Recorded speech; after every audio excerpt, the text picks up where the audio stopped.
વિશ્વ આદિવાસી દિવસની ઉજવણી વચ્ચે નાયક સમાજે સરકાર સમક્ષ ઉઠાવ્યો મોટો સવાલ।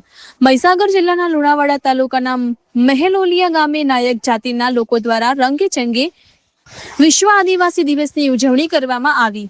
ઢોલ નગારા સાથે આદિવાસી પરંપરાગત પોશાકમાં મોટી સંખ્યામાં લોકો એકત્ર થયા હતા અને પોતાની સંસ્કૃતિની ઝલક રજૂ કરી હતી। જો કે ઉજવણીની સાથે નાયક સમાજના આગેવાનોએ એસટી જાતિના પ્રમાણપત્રો અને જમીન સહિતના હકોને લઈને સરકાર સમક્ષ માંગણી કરી છે। આગેવાનોનો આક્ષેપ છે કે નાયક સમાજના લોકો આદિવાસી સમાજમાં આવતા હોવા છતાં ઘણા લોકોને જાતિના પ્રમાણપત્રો સહિતના લાભોથી વંચિત રહેવું પડે છે। સમાજના આગેવાનોએ સરકારને નાયક સમાજના બાળકોને શિક્ષણ અને રોજગારમાં એસટીના લાભ મળે તે માટે યોગ્ય કાર્યવાહી કરવાની માંગ કરી છે। હવે સાંભળીએ સમાજના આગેવાનોની વાત। રિપોર્ટર વિજય જોશી, મહીસાગર।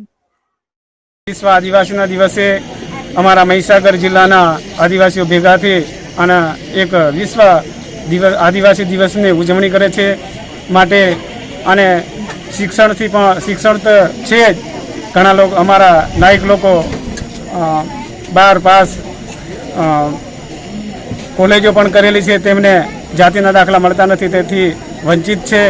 અહીંયા લુણાવાડા તાલુકાની અંદર અમારા એસટી લોકો લુણાવાડાની આજુબાજુ ગામડામાં રહે છે, એમને જમીનોને પણ ખૂબ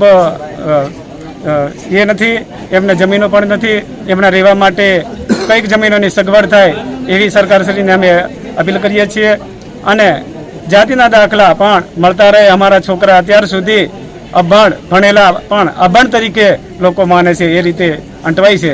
જય હિન્દ। શું નામ છે? નાયકા ગલાભાઈ જયસિંહભાઈ, ગામ સાત તળાવ, તાલુકો લુણાવાડા, જિલ્લો મહીસાગર। મારું નામ છગનભાઈ ભાભોર, આદિવાસી એક્ટિવિસ્ટ મહીસાગર। આજરોજ વિશ્વ આદિવાસી દિવસ નિમિત્તે અહીંયા મેલોલિયા ખાતે આ વિશ્વ આદિવાસી દિવસની ઉજવણી થઈ રહી છે, એમાં મેં ભાગ લીધો છે। આદિવાસી સમાજમાં 29 જ્ઞાતિઓ આવે છે, એમાં આ નાયક સમાજ છે એ 18મા અનુક્રમાંક ઉપર નાયક, નાયકા, નાના નાયકા, મોટા નાયકા એ રીતે એમનો 18મા અનુક્રમાંક ઉપર એમની જાતિનો સમાવેશ છે। છતાં આ વિસ્તારના નાયક સમાજને જાતિ પ્રમાણપત્રોથી સરકાર વંચિત રાખ્યા છે।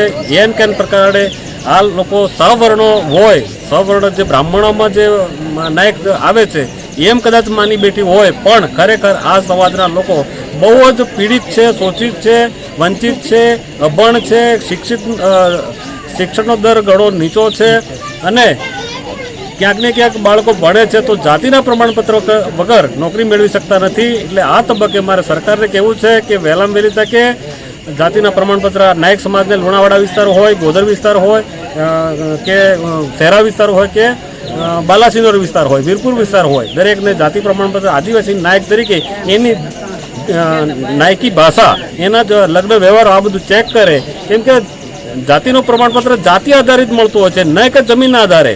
જમીનના આધાર તો એ જમીન કોઈકને હોય અને ઉજળિયાત વર્ગ એને છીનવી ન લે, એટલા માટે 73A કે 73AA લાગુ કરેલી છે નામદાર સરકારે, પણ એના 73A કે 73AA ન હોવાના કારણે જાતિ પ્રમાણપત્ર ન આપવું એ એક પ્રકારનું ષડયંત્ર છે।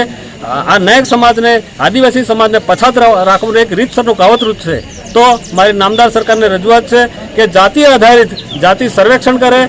જે પછાત છે એમની ભીલી બોલી છે, નાયકી ભાષા છે, રૂપસિંહ રાજાના વંશજો છે, આ બધું સરકાર પુરવાર કરે, જાત તપાસ કરે, સ્થળ તપાસ કરે અને એમને જાતિના પ્રમાણપત્રો વહેલામાં વહેલી તકે મળે એવી વ્યવસ્થા કરે, એ આજની માંગ છે। શું નામ છે સાહેબ? મારું નામ છગનભાઈ ભાભોર, આદિવાસી એક્ટિવિસ્ટ, મહીસાગર।